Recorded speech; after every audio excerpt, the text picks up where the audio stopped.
Jane Goodall is not like most people.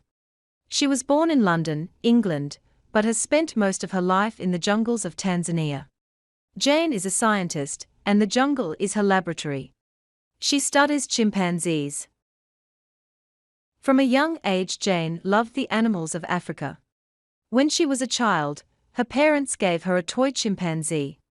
She still keeps the toy on a dresser near her bed. Many of the things we know about chimpanzees comes from Jane's work. She was the first person to notice that they make simple tools. She also noticed that they sometimes kill and eat small animals.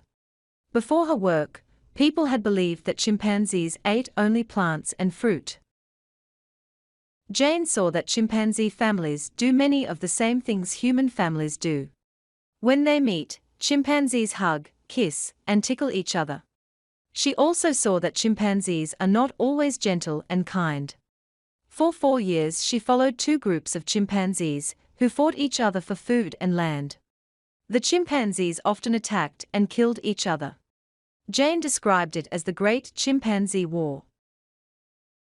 Jane's work has helped us to better understand chimpanzee behavior. She has won many awards and helped to protect large areas of land in Africa where chimpanzees live. She has shown us that chimpanzees are very similar to people, and that they need our help and protection.